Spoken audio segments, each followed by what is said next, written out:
Welcome everyone to the second episode of the Nosedive Podcast. It's me, Vinie Vizzle. We have Mark here again as well. Mark, how are you doing today? Not been too bad, to be fair. It has been cold and wet in the UK all week. It's either been raining or it's been frosty, cold. So I have been missing it out on my one wheel because I haven't. But this weekend, it's looking pretty nice. It's looking pretty good. What about yourself? What have you been up to? It's pretty busy, man. It's been a hectic 2 weeks for me, and we finally get some sunshine in Belgium. So this means that this weekend we're gonna ride. So that's looking good. And I was very stoked, looking forward to this podcast because we have some hot topics, and we also have a hot guest today. And I mean hot because he's been dancing in strings all along the internet. So an American guest. You probably all know him, but we'll keep it down until he reaches the podcast. So first, I did get a chance this week to meet up with the Hungarian one-wheel community, which was a very last-minute business trip. They invited me to do something for the company I work for, and it was in Budapest. So what to do if you're doing last-minute city trips? I reached out to the Hungarian community on Facebook, like, dudes, is there somebody in Budapest who rides a one wheel?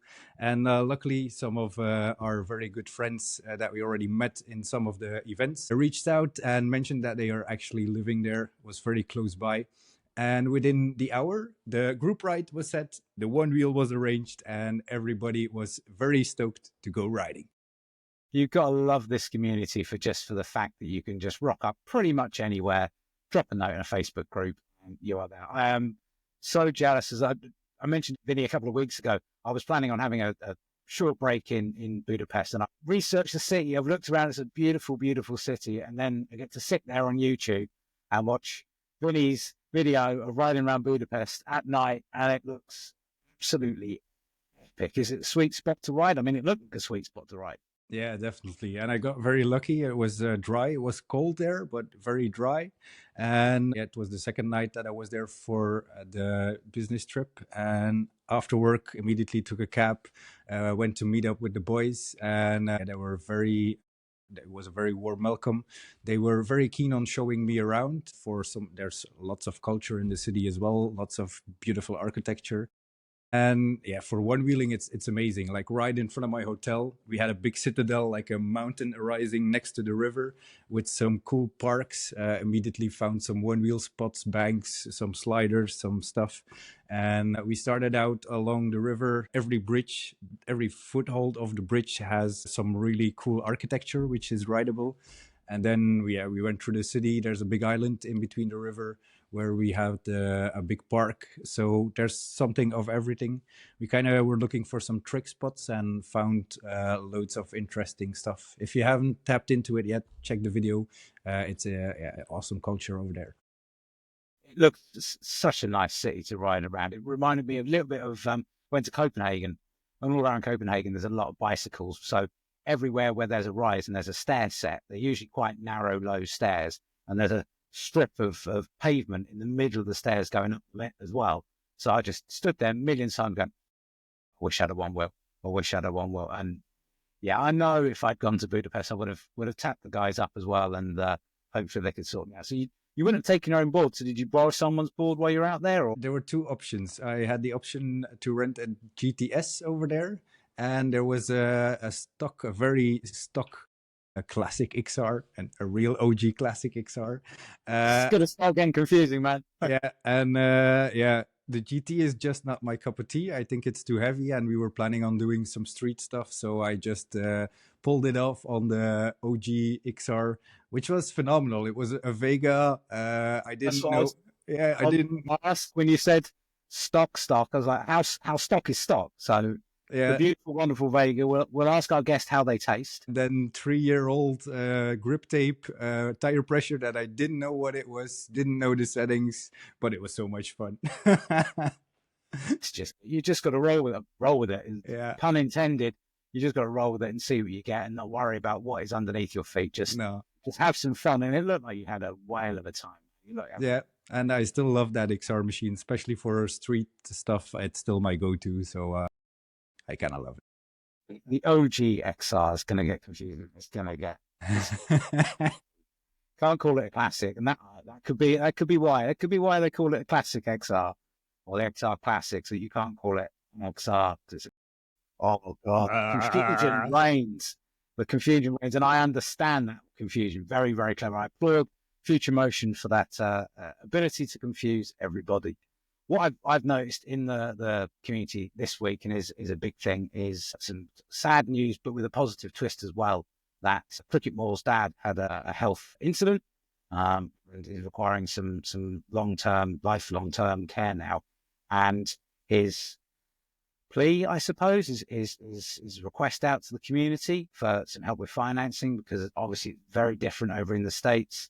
In Europe, we have different healthcare services than in the States. And the beautiful thing is that the community has stepped up amazingly. And just before the time of recording, never thought I'd have to say that, but at the time of recording, it was just about $9,500 in 7 days, I think it is. And that's absolutely amazing to see. That is the community in a nutshell, just pulling together people that will have never even met Cricket and just watched a few of his videos, maybe a few clips on Instagram and YouTube, and seen him in onewheel Future Motion videos, and just reaching into anyone's pocket, not only this time of year, but the way the world is at the moment.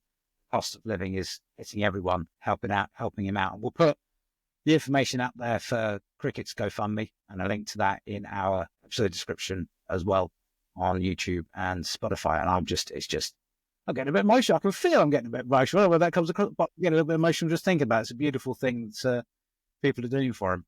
It's definitely a beautiful thing. And it's beautiful to see the community reacting to that, because he's been giving a lot to the community, and it's well deserved that he receives something as well for him and his dad. And I kind of can relate to his feeling when I saw the video. I lost my dad as well to a heart attack 5 years ago in a similar situation. My dad didn't get out of it, but it definitely has a big impact on your life. And back in the day, for me, that was the trigger. It was just in the COVID period. And for me, that was the trigger to buy a one wheel. And just having that opportunity to go riding, to get that mental clarity and the backup of the community. I also started putting videos out there. And that's what really pulled me through at that time. And for that, I can totally relate. For the gift for me was the friendship and the community, and just the mental stability after such a big happening. And it's beautiful to see that this community just comes together when needed and has the people's back. That's awesome. We've said we want to get the feeling of community. We all know how that feels, but there are individual riders out there that haven't been able to reach out, don't ride with other people. Maybe you're a new rider. The one wheel community is so ridiculously friendly. And yes, there's lots of debate on what board is better and what tire is better, and rails and Future Motion and float wheel and vest. But when it boils down to it, when you're all riding through the forest, you're all riding down the street, you're all riding around the church, you are just riding a board and you're just having fun with people that are very much like-minded and wanting to hit that vibe for you. Speaking of vibe and community and getting people together, we are going to reach across the pond now. For Vinie, it's reaching across the channel and then across the pond. I'm going to let Bart right into the conversation right now. Hopefully this works. And we have an empty seat. We have an empty seat. There he is, What's the up, man, boys? the legend. That is an entrance. That is an entrance, and that is a backdrop as well. That's beautiful. Woo! Oh yeah, we're at my dad's house in Atlanta. So Very nice. we came here for Thanksgiving, and he commissions us to set his Christmas tree up every year, which has kind of now become a tradition, which I can't stand, because there's nothing worse than having to untangle the lights that I didn't do correctly the year before. It's that ultimate penance of laziness, isn't it? That you just shut them in the box. You know what? I'm so glad I didn't wear my chillest hoodie today. I almost did. Yeah, Kyle sent them over, and they arrived last week, and it's just so cool that he's throwing out all that stuff, and I see them passing everywhere. Softest? They are so soft. You put them on, you're just like, oh, I'm never taking this off. Never. The inside is. Oh, I know. It's just, I'm telling you, you don't have one, but if you get one, they're just like, oh, it's just like this, the I most might. soft woolly leather. It's awesome. I'm So, expecting Vinny to lean closer to the mic now and just do a little bit of ASMR, just kind of Yeah. this ooh. chillest hoodie, smooth. It's like This the It is. is Mercedes. the chillest. I wear mine with no t-shirt underneath it just so I can get, my nipples just perfect. See, like I If you've got the said, tassels attached as well. right, like you Hey don't know Bart, what's let's going to call come them out a of my mouth, Bart. especially It's not on it's this just one podcast. big nipple slipper. That's all it is. That's all it is. I saw last week's video with my friend Jay. Was incredible.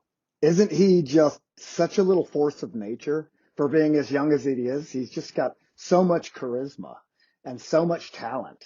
It's unbelievable. He's fantastic. When I met him, yeah, go ahead. He's got real skill in there that is Hmm. slowly being refined by spending time with yourself earlier Yeah. this year. It's just he's being molded by so many people around him. His parents are so supportive of Yeah. his Yeah. passion for one-wheeling, and he is a passionate, kind young gentleman. If I dare say something quite so nice about him. There is, right. Don't say too much. He's enthusiastic is probably one of the best terms I can use to describe him. Enthusiastic and willing to learn. And that in itself, to me, is one of the reasons why when I met him for the first time in Scotland, uh, he was so just energetic and alive with what I call like the one wheel passion. I couldn't help it. He was just, he was like, how do I get to be a pro rider? And I was like, well, the easiest way. That was pretty good, Typical right? That Jay. was good. And I said, you just That was got the to best go out Austin there, Powers impression I've heard. right? I said, just tell them you're the fastest in the UK and then go out and prove it. And he's like, oh, okay. And he did exactly that. Like, I mean, he couldn't have done it any more perfectly. I love when I get a chance to really reach out and talk with new riders and they actually listen to you. That's unusual to say the least. So, and no bad skills whatsoever to try and unteach him. Like he was just willing to learn the proper way to do things. And I told his mother, she's like, what do I got to do?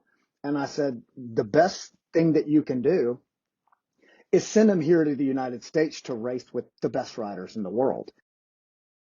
And I did not expect her to do that, but that's exactly what happened. And look, within a year, he was second place at Float Life Fest 7, first European rider ever on an American podium, and with his best friend up there. It was so emotional to watch him come down with Odin Bueno through the finish line. Odin wrecks right before he goes through. The board goes through, and you see him running, and here comes Jay at the top of the hill coming down.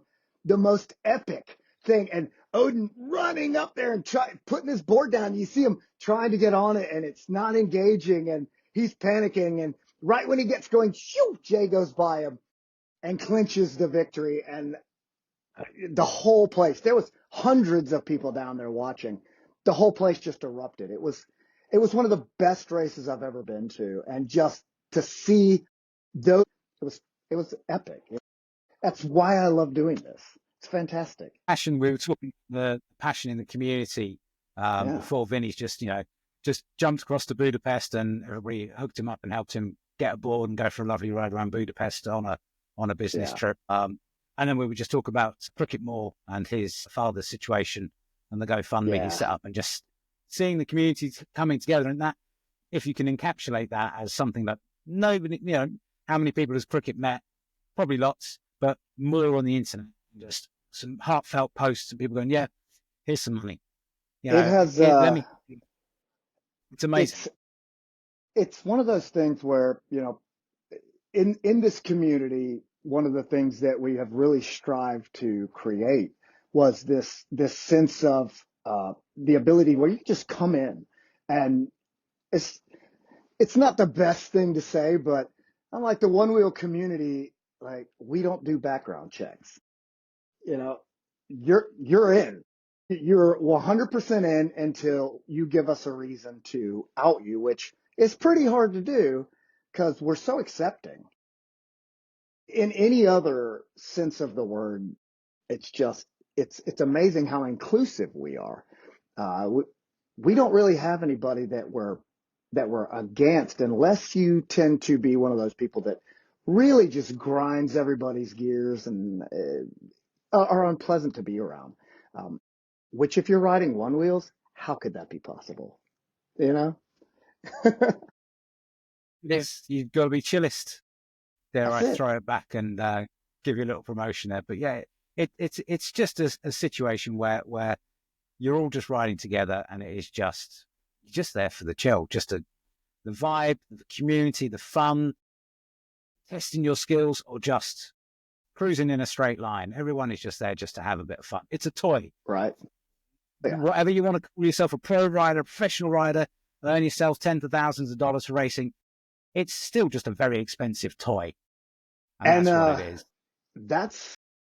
That's doable these days. Back when we first started, 7, 8 years ago is when I kind of jumped into it. We all wanted to try and figure out how to do this for money because, my God, half of us just quit everything that we were ever doing and focused on this. Mainly because in what realm could in January, I'm going to be 49 years old, almost 50. I got 1 year left before I go into the legends. And so in what realm could I ever be considered a pro at anything at almost 50 years old? Disc golf, maybe. What's that stupid that thing that like you're playing now? It's not like squash. It's not tennis. It's pickleball. Yeah. I could be a good pickleball player, but that's not what I want to do. I want to beat myself against a mountain with a group of other men in a quest for greatness. Ladies and gentlemen, hello, it's Mark in the editing suite. I think that line was worth hearing a second time. Don't you? I want to beat myself against a mountain with a group of other men in a quest for greatness. And that, to me, epitomizes everything. I mean, I've always been very active in my life. So a lot of times, racing motocross, and I raced, Gymkhana, time attack. I was a race car instructor for NASA and SCCA. I had a race shop this is in my blood. So this goes hand in hand with everything I love doing. And the fact that I'm on the least amount of tires possible before you're not on a tire is insane. Doing this at 50 years old is most people go, you're crazy. I wouldn't change it for the world. This has been such a blessing to me and my family. And, all my friends, if they don't one wheel, like, we don't hang out much. So most of them have adopted I can find a use for this in my life. And then it just takes over. It just takes over because it's so welcoming and so just fun to be involved with and seeing it grow. Yeah, there's a saying that says it best, man. You don't stop playing because you grow old. You grow old because you stop playing, and that's I love that. That's for me has been something that I really try to hold on strong to. I'm also 42 now, so I'm starting to feel the aches a little bit, but just the motivation and the love and the vibes that you get from the community just push you through that easily. And I think you're right saying about how everything is, you get absorbed. I mean, for me, I started riding 4.5 years ago, and had no intention to be exactly the same as Vinie, setting up events, riding and for me, racing in events. I do the time trials just to make up the numbers. But I had no idea when I bought this toy that I would do that. But that's not just because I wanted to do that. That is because there was a community around me. I grew many, many friends from just riding one wheels, and the support going, yeah, let's do that. ride in that forest. Let's go to that event in Belgium. Let's go to that event in Portugal. Places I would never have gone to had it not been for a little tiny toy and fantastic friends that I've met in the one wheel community. That's what this is all about. It is. And, one of the things that, and I don't know if you guys know this or not, which I know you do. I went to One Wheel HQ last week. Did you now? Oh, wow. We We've did. got an entire list of questions about that. No. So I'm telling you, you know how when you've wanted to do something forever and you build it up in your head and then you get there and it's kind of a letdown and you're like, maybe it's not what I thought it was. That was not the case. Like every single day I was there, it got better. And, for me, when I saw that they had opened the doors for the first time ever, I had just gotten back from the North Carolina race, 5 hours of Le Mans thing, which was epic. Yeah. And then I went and spent 3 or 4 days with Justin Thompson. So I had just gotten home. I hadn't even been home for 12 hours. And I'm sitting on the couch and it's Wednesday. And I look over at my wife, Christy, and I'm looking on my phone and I see that there's people in Future Motion. And I look over at her and I say, I think I'm going to go to California. She's like, oh, that's crazy. That's cool. When? And I was like, tomorrow. What a wife. I was in California. Look, in less than 18 hours, I was standing at Future Motion. And Florida and California are as far away as you could possibly get. It's almost the furthest away. So I went all the way across the United States. And when I got there, I get out of my Uber and it's the perfect day. It's like 70, birds are chirping. The place is just gorgeous. And I walk up and I'm carrying my bag and I just look ridiculous. And all my friends start pouring out of the place and people that are not normally there. Dave Stewart, who, technically he works there one day a month. He was there. And, friends of mine, there was a friend of mine from Florida, Noah Build, who just came out. And I was like, what? Are you guys here for me? Like, we're like, no, but it felt that way.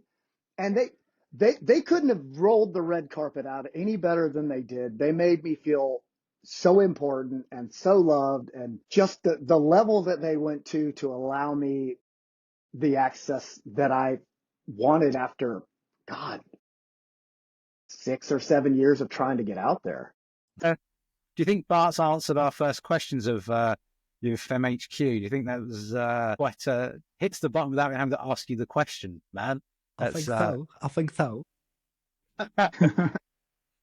But I've put under here, I've literally put on my sheet here, I've got Bart Miller, tyre liquor. I'm not understand why this isn't now a strap line for you. Do you understand the whole thing about that? I don't think I'm ever going to look any of my tires. Yeah, I don't assume that you would or should. So do you understand how that all started? Way back in the day. It ended in a G-string on the Future Motion sign. What's in it didn't end there. What's in the tire? So back when, and this goes all the way back to when the XRs were 6 to 7 months late.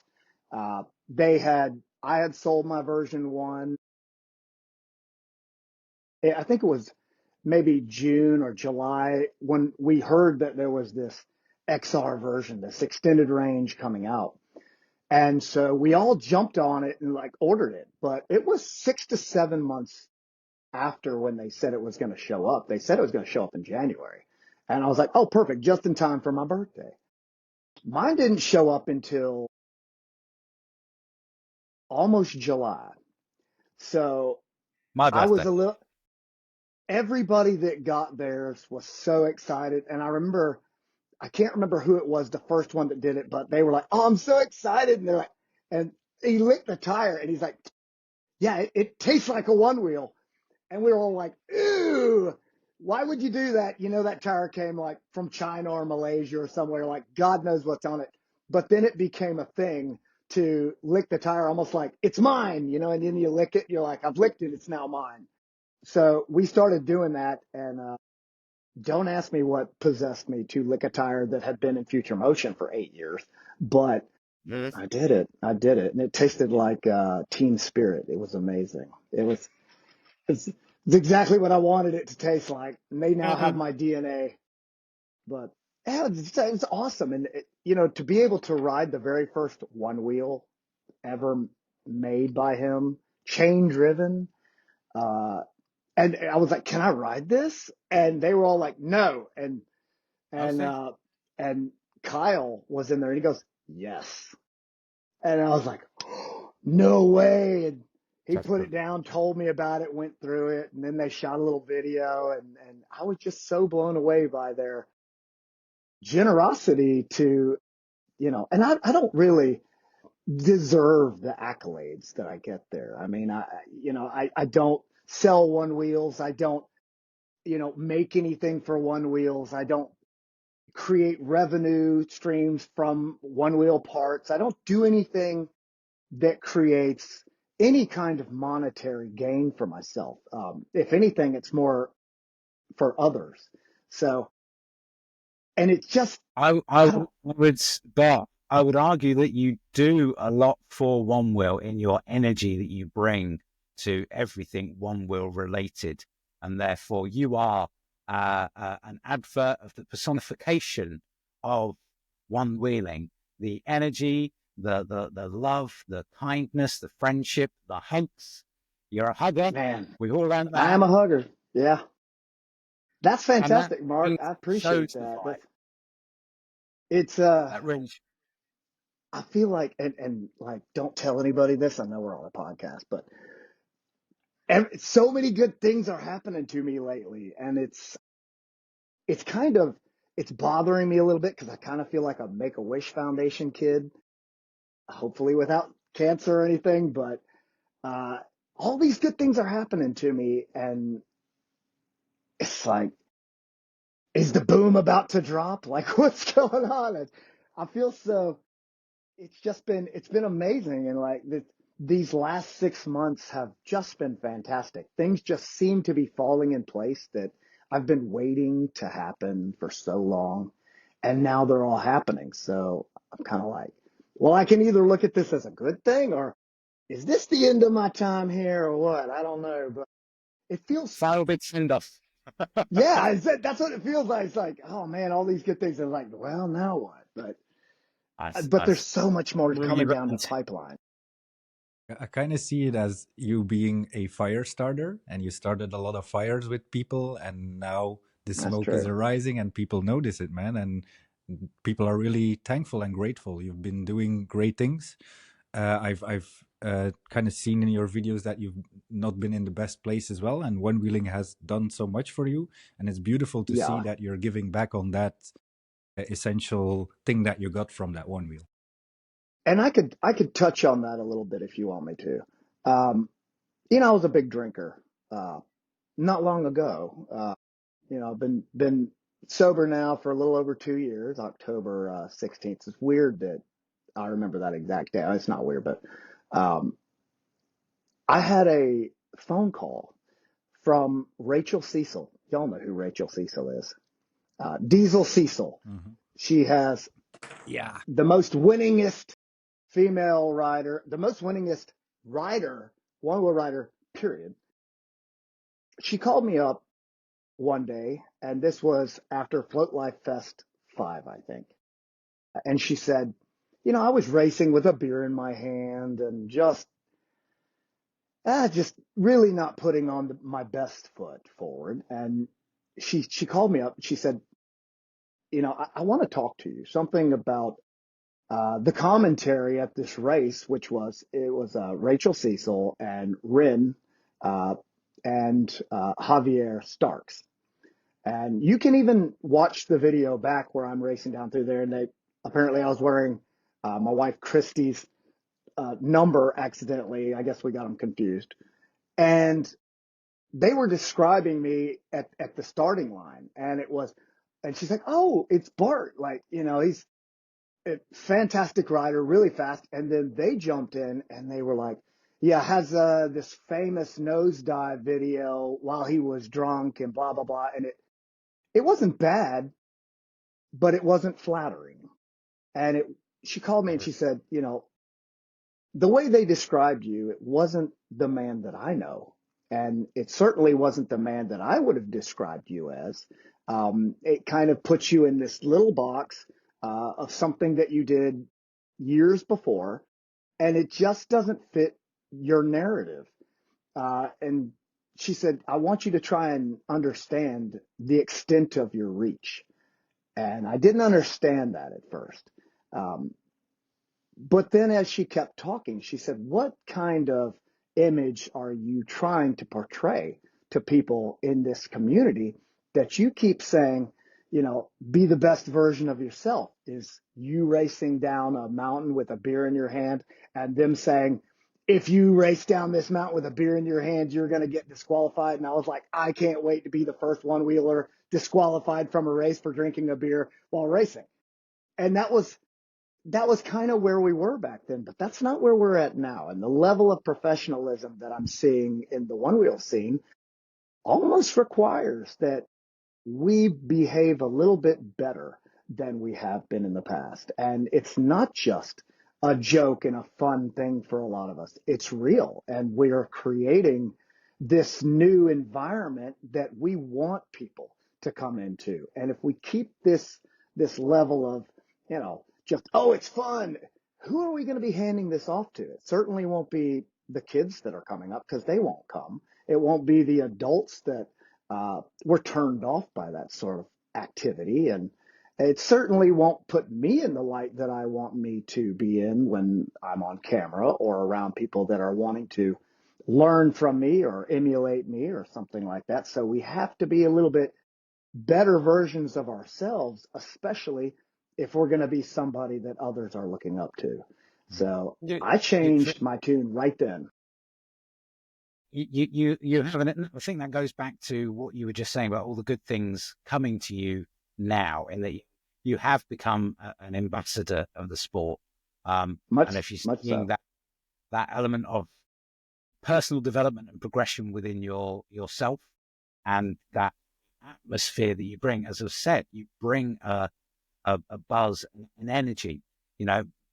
Hannah wouldn't have sent her son off to you in the States if she didn't think you were, an upstanding guy, looking to progress and develop and bring the best out of people. Believe it or not, I'm a grandfather now. Can you believe that?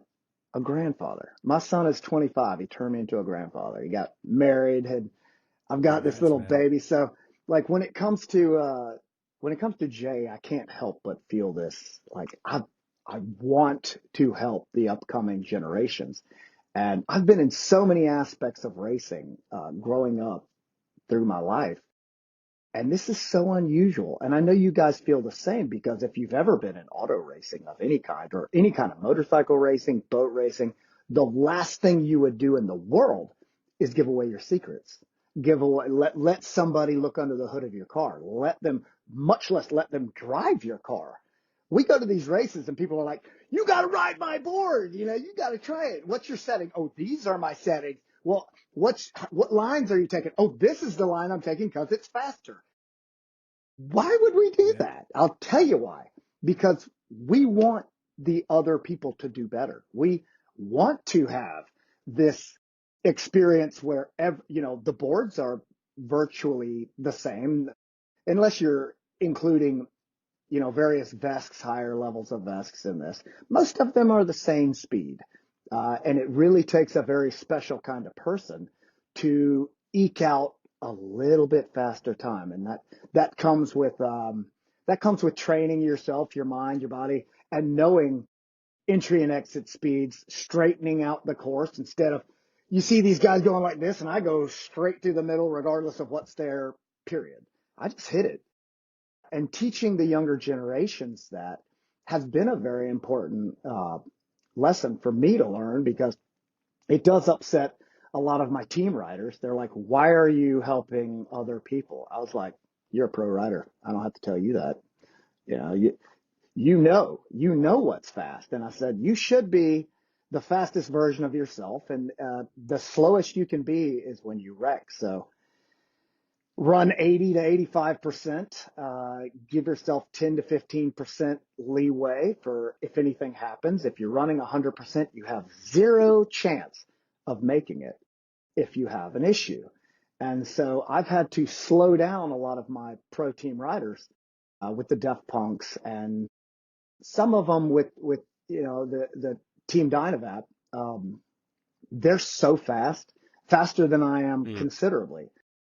But if you wreck one time, you're done. I mean, if you take that little projected model of you, that little CPU version, and let them keep going, every second is compounded like 2 to 3 times. You just get further and further away exponentially every second that you wait. So, because now you got to get on your board and you got to slowly get back up to speed. You get on and you get all excited and the sensor's not working, and then all of a sudden you nosedive again, and now you're trying to catch that version of yourself. It's about reining in that emotion, and for kids, that's impossible. They're all in their heads. So getting to Jay early and teaching them these things, these skill sets, my God, he's going to be incredible. He's just going to be a real powerhouse. So And he's picking that up really fast. So it's beautiful. he to is. see. It's awesome. Yeah. He's a great Man. ambassador for the young generation. You have to be. To change tack ever so slightly from progression and the young riders and the community, stuff like that. Well, I have a very serious question for you. Why on earth would you switch on a black light in a hotel room? Holy cow. I mean, I thought you were a clever man, but you just don't. It's just like the law, man. Don't do it. Like, so the funniest part was Bodie and I, we'd been staying in these hotels. The last one, we stayed in the Mission Inn. We just happened to stay in these, and these are all modes, different riding modes in the One Wheel app. So when we were going to Modesto, he just happened to look up this one hotel, and he's like, oh, the Apex Inn. He's like, holy crap, we've been at Bay. We've been at the Mission Inn. We should definitely stay at the Apex Inn. What we didn't find out till the next day was they had tried to send us a message that said, you can stay anywhere, just don't stay at the Apex Inn. We did not get the memo.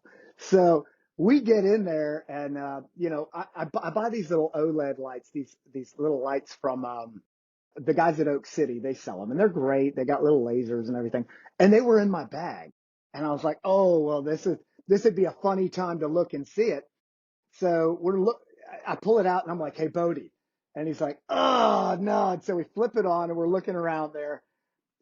And it looks clean without it on. And then you turn the lights off, and you flip it on, and it was everywhere. Like the whole place glowed. And what you didn't get to see in there was at 1 o'clock in the morning, 1 a.m., we woke up to this guy kicking and punching our bedroom door.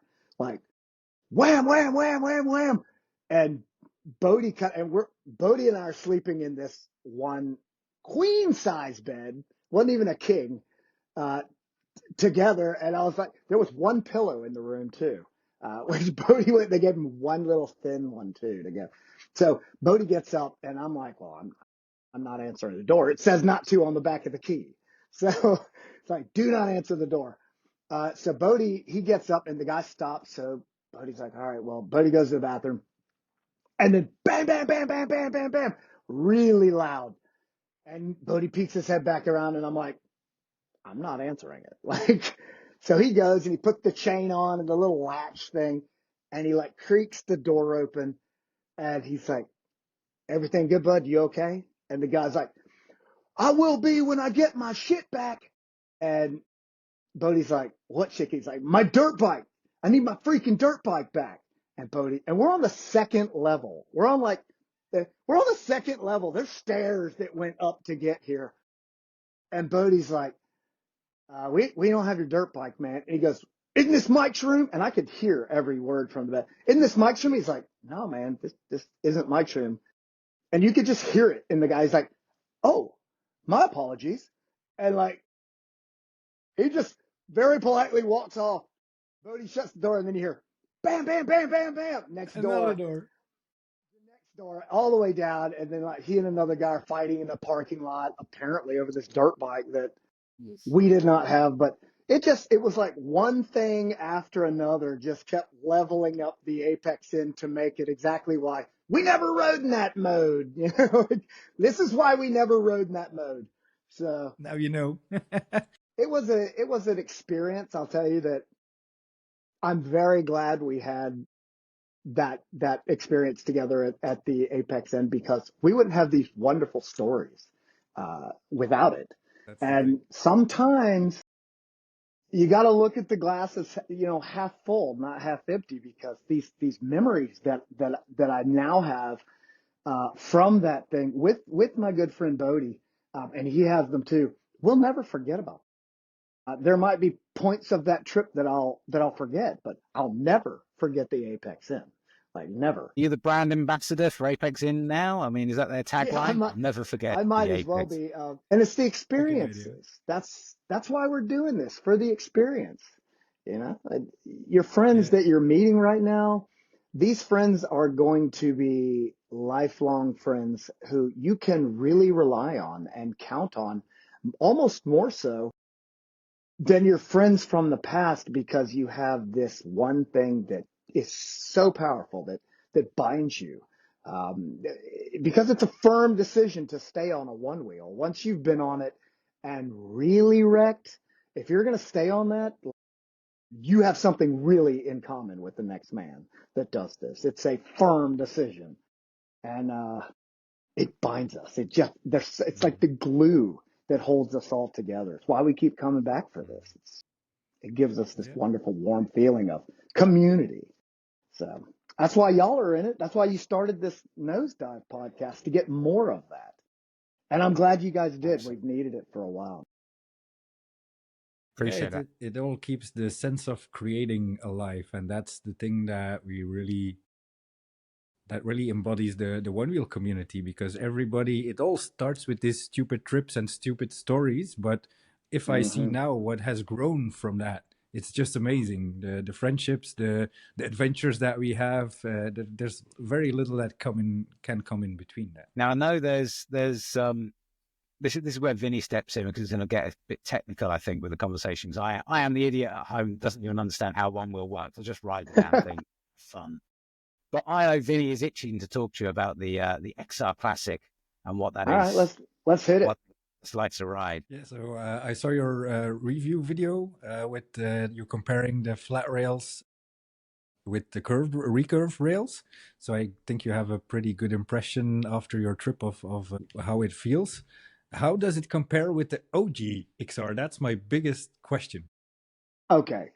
So with that, let's go ahead and compare straight rails to the original straight rail XR. It looks the same almost. You can buy the wooden pads, and I wished I'd gotten an opportunity to try them, because I'm going to assume they're very good. But that's where any of the nuances and similarities stop. It really is. They are two completely different boards.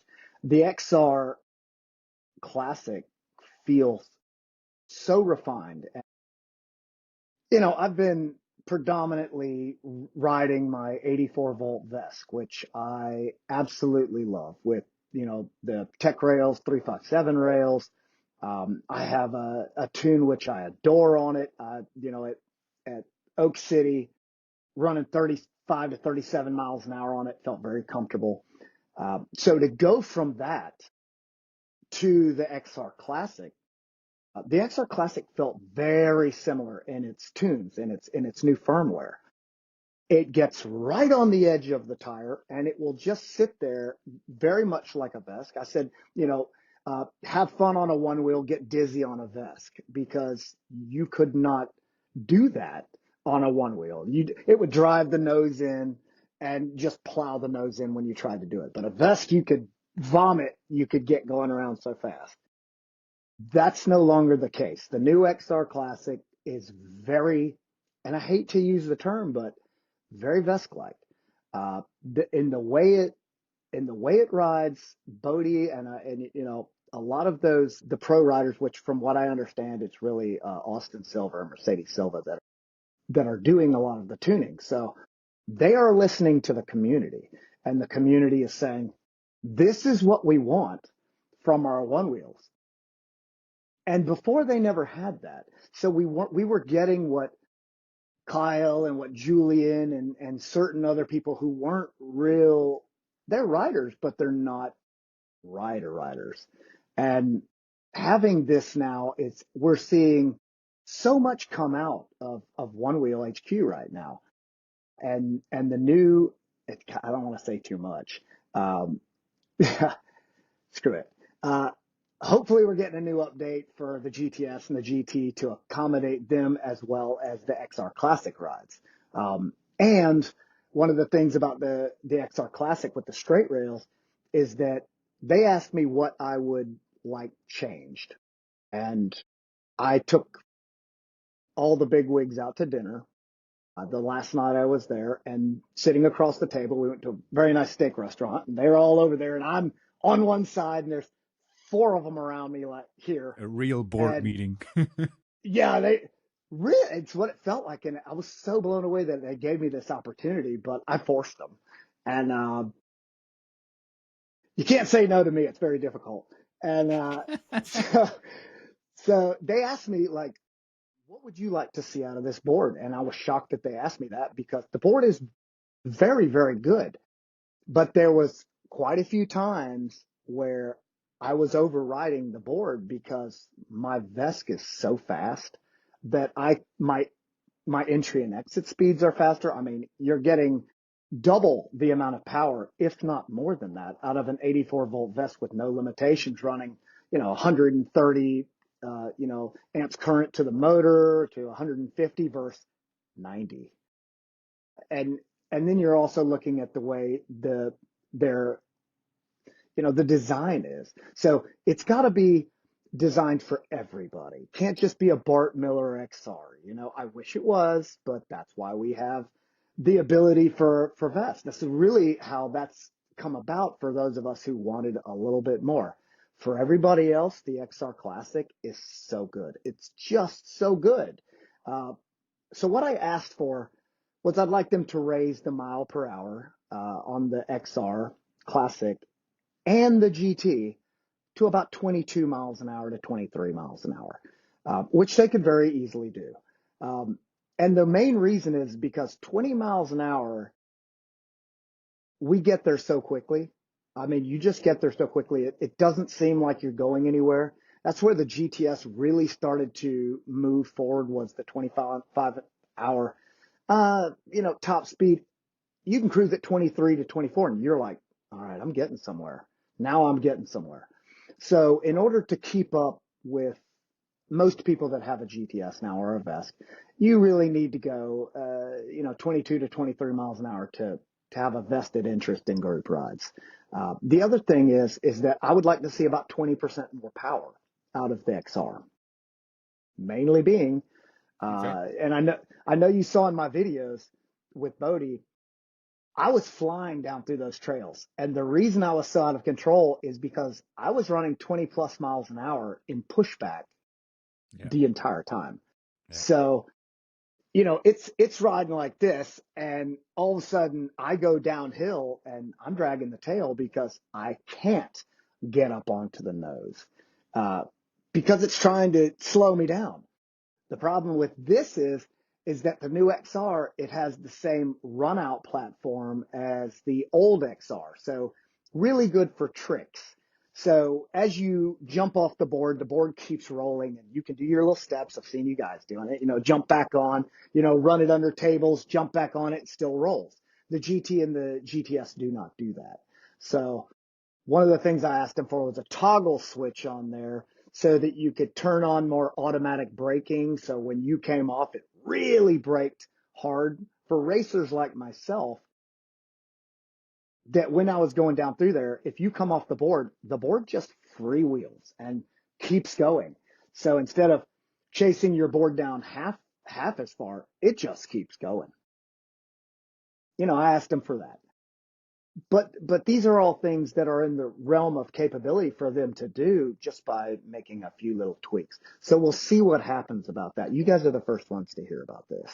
Um, the other thing too is, Very. you know, if you're riding with a GTS and somebody else is on an XR, one of the worst things to do is to be constantly riding in pushback because your hips are cocked, you're uncomfortable, the board, it's less than desirable the way you're standing. And over time, none of us know the ramifications of long-term one-wheel riding. And for those of us that spend more time on a board than we don't, my ass sticks out a little bit further. I kind of look like a tiny little silverback gorilla with my butt sticking out. You know, just walking around. I'm like, man, I Yes. got a nice ass. I'm like, where'd that come from? Oh, probably riding one wheel so long. Uh, but you know, hip problems. I mean, at our age, having our hips cocked like this, certainly not good for us. So this was something else that I brought up with them. And I said, have you guys done any studies as far as like long-term ramifications of riding a one wheel sideways like this every single time for hours a day? And I rode 600 miles in 6 days from Georgia all the way to Key West, 100 miles a day. I will never do that again. So the, you know, at that point, it really started to click into my mind. What kind of damage am I doing to my semi-old body that I might not ever recover? And do I want to even modify or change anything because I love it so much? So, I mean, look at Travis Pastrana. That guy is not going to make it like forever. Think about that in your long, 600 miles. As a famous man once said, and I'm quoting here, anything worth doing is worth trying once. And Yeah. that man was you about 6 years ago on your first YouTube video. Yeah. Anything worth doing is worth doing once. They asked me, they said, you know, they let me, and by the way, I did nosedive the XR Classic. You're the first ones to find out about that too. I went full speed and nosedived it. And nobody had the cameras on. Nobody. Like Bodie had the full film, everything. We were headed there. And all of a sudden I was just like, you know what? And I just took off. And he's like, I don't even have the camera out. And then wham, like I went straight into a nosedive, took 4 extraordinarily long ball stretching strides and just ate it into the concrete. Which was the last day, thank God. They asked me, they're like, why would you do that? It's not like you would go out and buy a race car and just go find out exactly how fast it would go. And I was like, that's exactly what I would do, because without doing that, I have no idea what the level of performance is. So if I want to exceed your specifications, I have to know where it is that this board is going to let up at. And in order to do that, I got to push the envelope. And the only one I haven't done that with, even though I've nosedived at GTS, is the GTS. And I've gone 35, 36 miles an hour on a GTS and never nosedive. Like, it's scary at that speed. Like, my Vesk at that speed is not scary. Yeah. But That's the a difference. GTS is terrifying at that speed. So, especially because you start getting really nose up, now you're losing, you know, as you move the circumference of where all the weight is transferred over onto, it moves forward, it gives you more stability, and it gives you more control over the tire. So if you look at it like a fulcrum in the middle, right there is stoic, so static. And then as you move forward, you start to gain traction on the board. It becomes harder to carve the faster you go because you're riding more on the leading edge of the tire. As it goes into pushback, you're moving more towards the trailing end of the tire. And what this does is it allows the board to really move very freely. And the faster you go, the more ability you have to turn because the weight transfer has been moved backwards. So in that aspect, it can be advantageous, as we see with ATR on the Vesk and gradient tracking. But they work different in different ways. Like, gradient tracking is not like the ATR on a Vesk. It's not. It's a different mechanism for it, but it doesn't work the same. People like to say it is, but it's completely not. The other thing too is the XR Classic is, I couldn't tell you whether I like the straight rails or the recurve better. They are two completely different boards. You know, Yeah. stylistically they look slightly different, but the boards behave completely differently from the others. It's like I said, they said it was a one quiver board. I disagree. I'd say that you're going to want both. They're both really, really good. Have I bought one yet? No, not yet. And until I get to a point where I'm waiting for that XRS, I'm waiting, and I'm not going to say I saw anything that is leading me to believe that I'm going to see that, Mm-hmm. but we're going to see that. Honestly, the platform is so good. GT and the GTS, they're not a good, viable platform for me. And they're heavy and they're stodgy and the center of gravity is off. And for somebody that is going as fast as I am and as the people that they're wanting to do, they're like, yeah, you guys go race down this mountain. You fucking race down this mountain. Like, this is dangerous. And the board that you guys put us on is dangerous. And then you won't let us have the things that keep us on the board. So there's been a lot of contention between the riders, the racers, and Future Motion. But we're starting to see that turn. And because they are becoming more understanding of the needs of not just the racers and riders, but the overall, uses of what everybody's using these things for. They're becoming more open to the ideas of change and listening to the consumer a little bit more. I don't know if you guys have these fishing piers at, these piers that go out into the ocean, all over Florida, all over the place. And you see all these old men and like young men carrying their fishing pole and their tackle box a quarter of a mile to half a mile out into the ocean to go fishing. What if you got a shit? What if you're down there and you got to run half a mile? You're not going to make it. But secondly, like, how perfect of a commercial, and this is how I pitched it, how perfect of a commercial. Like, you see this old man and it shows like day after day, he's carrying his fishing poles, year after year. And then he gets down there and then one day he looks up and he sees these two kids ride by with their fishing poles and their tackle box and their cooler, and they just zip by to the end of the pier. And it's like 20 minutes later, and the old man gets there and they've already caught all these fish and they're all done. They're loading it up and they're riding back. And then you see like the next day him with a helmet on, like an old like pith helmet or something, all padded up, like with his gear riding down to the end. I would buy one. I mean, my God, it just is fantastic. There's so many different uses that I don't think are even brought up that we do with our one wheels every single day. And the uses are endless. I mean, absolutely endless. It's to a different audience, perhaps. The videos are Right. snappy, they're fast, their tricks, their trails. Well, But I rode my wheel and tidy up our shred track we've got down in the fields. I've got a strimmer in one hand, I've got rakes and things in the other hand, and it's I could walk it. Of course I could walk it. It's a 5 minute. Or I could ride my one wheel. Second ride, right. And it's more fun. And I find it so useful. This is a utility vehicle. Like, this does everything. I sold all my dirt bikes. I sold all my four-wheelers, all my side-by-sides, anything and everything. I no longer have them because it is such a viable form of transportation for me.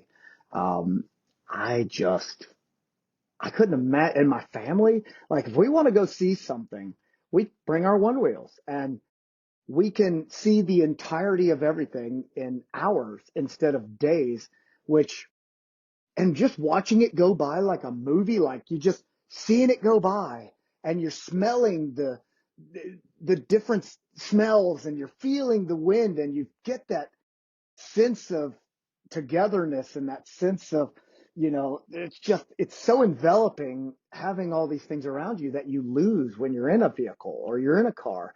You don't get that sense of tightness, of togetherness. And you really do get that.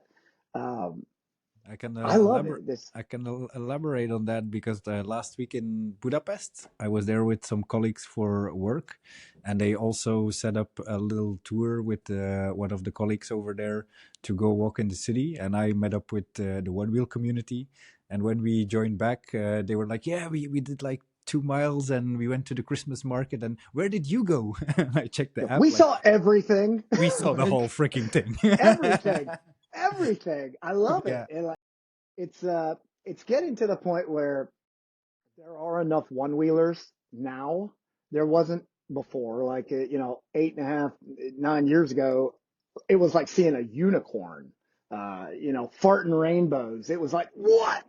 Another one wheeler. But now it's starting to get a little bit more to where if I'm going to, like I said, if I'm going to, anywhere in a different state, Texas, wherever, I know for a fact that I'm always going to have a board or a place to stay. But now, almost anywhere that I go, even outside the United States, there's still somebody with a board for me. Like even, Spain, it doesn't matter. Somebody's going to have a board there. So, and when we went to float in the Highlands, we not only had GTs, thank you to Ride and Glide. They were awesome, by the way, and they're hilarious. I love them. They are Shout wicked. out, shout They out, are. little Ride and Toby and Glide. the team done that. Love them. Nice. They gave us their brand new GTs. These things had like no miles on them.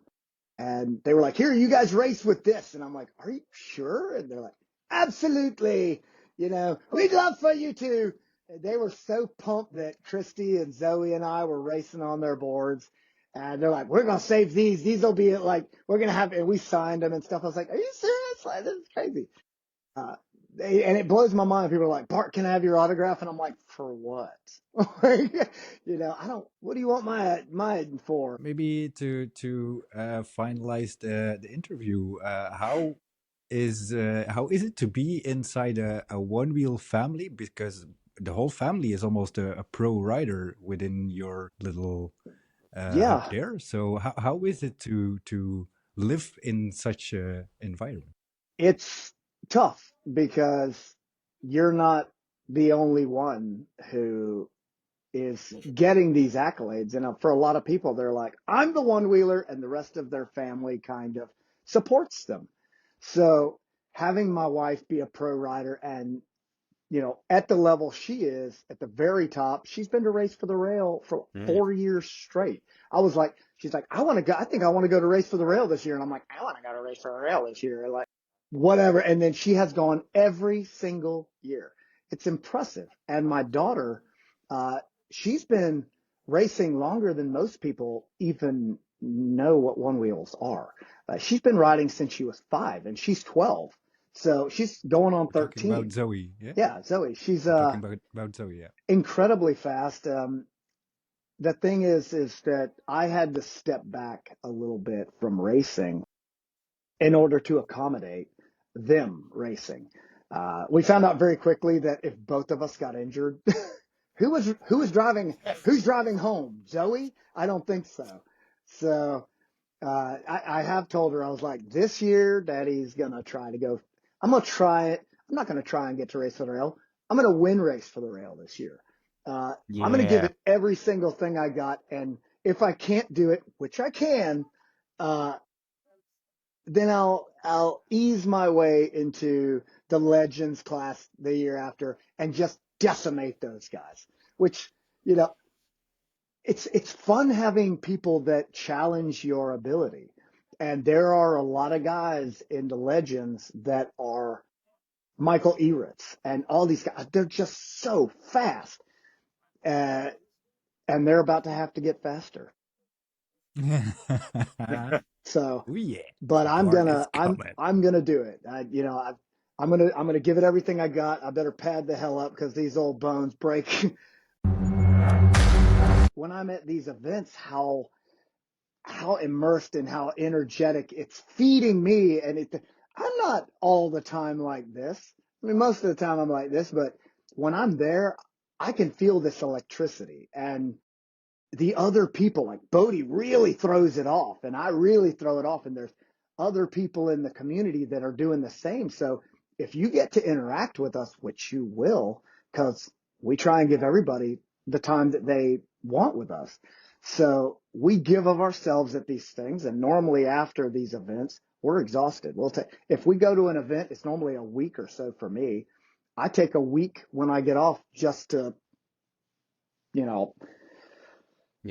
relax and cool my jets, because it takes that long. But emotionally, my cup is full, and I get that by giving to others, and they don't realize it, but they're giving back just as much to me. And I'm starting to see that take place more often, even without having to push or prod it. So we're creating a beautiful environment, gentlemen, and you guys are helping with that. The UK is really, they're bolstering it. I can tell that so many people creating something beautiful, and we're going to have something to hand down to the next generation. And we're leaving our dirty little skid mark on this world. After I'm gone, I want to be remembered, at least for a little while, about something positive, something good. And we're building that. We're creating it. Heroes are remembered. Legends never die. Legends never die. But that's right. But it's been actually fantastic chatting to you personally. I am looking forward to what I've described as the Bart Miller XR signature collection of one-wheel boards coming out next year. I hope they make one. I had a dream about that. I did have a dream about that actually 2 nights ago, that they created a board that I had asked them to, and named it that, like the Bart Miller signature thing. It's so odd that you said that, because I had a dream about that. Normally, if I dream it, it happens. It's just been that way. We definitely got plenty to chew on. Yeah. Fantastic. Thank you so much. I'm going to need one of those beanies, Vinny. That's just awesome. I love it. Consider that done. Hell yeah. I'll send you guys out some cool stuff too. All right, cool. Thank you so much for being here, Bart. You're an amazing person. Keep being who you are. Keep shining your light on the community, and we'll definitely see more of it. I love you guys. I appreciate it. Bart is out of the room. Let's wrap it up. We had a very good conversation, some good insights behind the scenes from the Future Motion visit, which was awesome. Do you have anything to add to that, Mark? Shoot.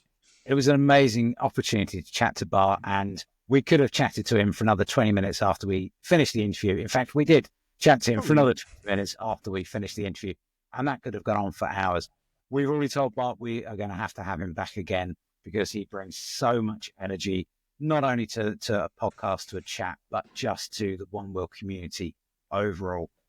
Fantastic guy to chat to, and it's been an absolute pleasure to have his time this day after Thanksgiving in the States, and help him get out of doing a little bit of Christmas tree decorating, which I think he was more than grateful for. Yeah. All right. Thank you so much for being here, for joining us for the podcast. Already look forward to the next one, because we are brewing some new stuff, and we'll see you then. Bye-bye. Nose up.